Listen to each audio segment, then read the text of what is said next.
Pire cours, soit français, soit espagnol. Je dirais plus français parce que je suis nul en français. J'ai du mal à m'en sortir sur certains aspects. J'ai pas une très bonne culture générale non plus. Et ce qu'on fait, ça m'intéresse pas plus que ça. Ça m'intéresse pas plus que ça. En fait, je me suis toujours dit que je serais jamais passionné par quoi que ce soit.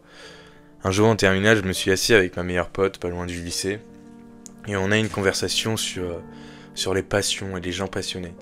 Vous savez, ce genre de conversation qu'on a pendant l'hiver, l'automne, où on est tous un peu moroses, un peu nostalgiques d'une époque qu'on n'a jamais vécue, ou qu'on a vécue, mais qu'on fantasme. Vous savez, ces moments où la journée passe, et ensuite on se retrouve avec ses amis au café, on boit un chocolat chaud, on boit un café, et on se sent bien, on est confortable en fait. On se sent vraiment confortable là où on est. Pendant cette discussion, on était admiratifs des gens qui, eux, avaient une passion. Ils arrivaient chaque jour à se lever avec une énergie infinie. Des gens passionnés qui pouvaient passer leur journée à faire qu'une seule chose. La chose qui leur plaît vraiment. Tu pouvais voir dans leurs yeux la flamme de la passion, mais pour nous, en fait, c'était impossible. On avait une seule certitude. Cette conversation s'est achevée de manière assez tragique, assez nostalgique. On serait jamais passionné par rien. Et pourtant, je perdais pas espoir. En fait, j'avais le pressentiment que je trouverais, moi aussi, un jour cette passion. Parce qu'en fait, je l'avais déjà trouvée une fois dans ma vie, mais je l'avais perdue. Je l'ai jamais dit sur internet, mais je suis un enfant de YouTube et des jeux vidéo. Netto75, Hey Pierre, Monsieur B-Boy78, Fuse3, Gotaga, Monsieur LV12. Tout ça, c'est mon enfance, c'est des souvenirs à chaque fois que j'y pense. C'est ma safe place, en fait. J'ai très tôt joué aux jeux vidéo, découvert la culture d'internet et tout de suite accroché à YouTube. Quand je pouvais pas jouer sur la Play, j'étais forcément sur ma tablette, en train de regarder un let's play ou une game de Black Ops. J'ai passé des heures et des heures, je ne comptais pas. Mais un jour, quand j'étais en 6ème, mon père acheta un PC. Un PC qui était destiné à nous, les enfants, pour que nous le partagions. Pour moi, c'était le rêve ultime, enfin. En plus, à ce moment-là, j'étais dans un arc Minecraft, et avoir un PC allait enfin me permettre de jouer à Minecraft, le jeu de mes rêves, en fait. Et donc, quand j'ai eu ce PC, malheureusement, l'interdiction était formelle et stricte. Aucun jeu dessus. Le PC servira juste à travailler. Mais vous savez, quand on est enfant, on se préoccupe pas de ce genre d'interdiction. Je me réveillais plus tôt le week-end pour jouer avant que les parents soient réveillés. Puis j'ai un peu grandi, et au fur et à mesure, mes parents ont accepté le fait que je joue à l'ordinateur, à une seule condition, que j'ai des bonnes notes à l'école. Ça, je pense que c'est la classique. Tous les enfants sont passés par là. Donc tout se passait pour le mieux, j'avais des bonnes notes, et je pouvais jouer. Mais sans m'en rendre compte, je tombais peu à peu dedans, dans l'addiction. Alors que j'étais en 4ème, le jeu Fortnite est sorti. Pour moi, c'était le jeu parfait. Je suis tombé dans l'abîme du jeu. Tout y était. Et surtout, tout me poussait à jouer encore et encore et encore. J'avais un mauvais PC. Comme je vous l'ai dit plus tôt, c'était un ordi de bureau, donc qui était fait pour travailler. Il n'y avait pas de carte graphique à l'intérieur. Pour ceux qui ne savent pas, une carte graphique, c'est l'élément de ton PC qui te permet d'avoir de meilleures performances visuelles et surtout de ne pas bugger en jeu. Donc, beaucoup de bugs, une expérience visuelle qui n'y était pas, plus j'habitais à la campagne, donc une mauvaise connexion. Tout y était pour me faire rager un maximum, et pour me faire recommencer.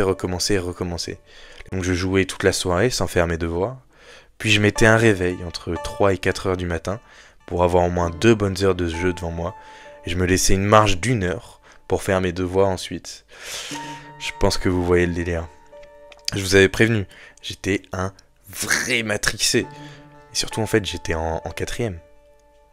Un jour, mes parents ont réagi face à l'addiction aux jeux vidéo. Le PC a été strictement interdit. Alors, j'ai commencé à arrêter. J'ai arrêté complètement du jour au lendemain. J'ai commencé à plus sortir avec mes amis, aller à la salle de sport. Puis le confinement est arrivé. Et c'était l'occasion rêvée en fait de rejouer aux jeux vidéo. Ça faisait déjà 1 an et demi au moins.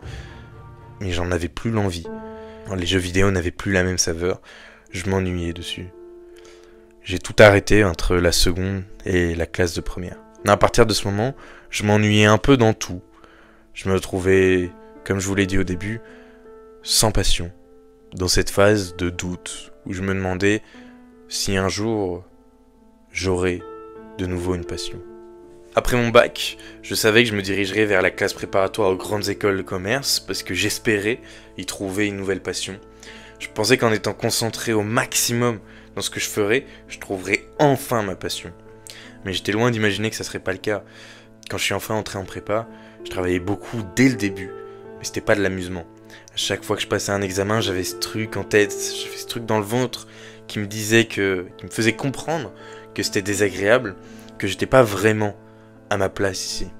Je me disais que j'étais tombé dans un milieu d'intellectuels et que personnellement, je n'en étais pas un et que je n'en deviendrais jamais un. J'ai tout documenté sur cette chaîne YouTube, mes échecs, mes réussites, aussi maigres étaient-elles. Il y a même des moments où j'étais vraiment au fond du trou. Retour de la Toussaint, DS de maths, on fait un truc sur les polynômes et c'est vraiment la première palle où c'est un peu style gros problème. Gros problème où il faut savoir rentrer dans le truc. Je me foire complètement. 4 heures où je suis devant ma copie et je sais que je n'arrive à rien faire. Pourtant je connaissais mon cours, etc. Mais je me disais, mais comment c'est écrit là? Je ne comprends pas. Je ne comprends pas ce qu'on me demande de faire. Et donc je suis sorti de là et j'étais en mode difficile, hein. Je me souviens vraiment, je sors de la salle et je regarde devant moi, je me fais plus jamais. Plus jamais comme ça. Donc 4 jours après, comme c'est les profs de maths qui corrigent très vite, c'est le jeudi, on passe le DS le samedi et le jeudi on a les copies. Je me souviens, elle me rend le truc et elle me fait pas de rigueur. Genre elle me dit ouais Adem, il y a un gros manque de rigueur. Bam, 3,8. Je suis en mode waouh. Vraiment, je monte dans ma piole. Enfin, tu vois, c'était le moment de la récré, je monte dans ma piole. C'est hyper bizarre de raconter ça, tu vois. Mais je me regarde dans le miroir. Il y a une larme qui coule. Vraiment, je vois la larme couler. Et je me dis, c'est dur. Là, c'est dur. Oh, ça faisait déjà 2-3 mois qu'on était en prépa et je commençais vraiment à charbonner. Et ça payait pas et je tombe. Donc j'en avais marre. Je voulais sortir de cette situation. J'ai décidé d'y mettre toute mon âme. Je faisais que ça. Je ne pensais qu'à ça. Et paradoxalement, ce que je considérais alors comme une torture est devenu pour moi un plaisir, un challenge que je devais relever. C'était en fait comme un nouveau jeu vidéo. J'avais trouvé ma passion. J'avais retrouvé, l'espace d'un mois, les restes d'une passion achevée, oubliée. J'ai simplement changé ma manière de voir les choses, alors qu'avant je disais « Ça m'intéresse pas plus que ça ». Maintenant je m'intéresse et je comprends les gens passionnés, les personnes intéressées par tout. J'ai compris que pour se passionner, il fallait faire l'effort d'essayer, de goûter au plaisir de l'apprentissage, de s'y mettre réellement, en étant entièrement concentré. Vous savez quels sont les moments où la science a fait les plus grands progrès? Quand on a commencé à envisager que notre manière de voir les choses n'était pas la bonne. Quand on a accepté que le cadre que nous nous étions imposé était trop restrictif. Personnellement, je suis convaincu que la réussite personnelle est à chercher dans la même direction. Changer de cadre, étendre ses horizons et tester de nouvelles choses avec cette soif d'apprendre. Vous l'aurez compris, j'ai changé d'avis.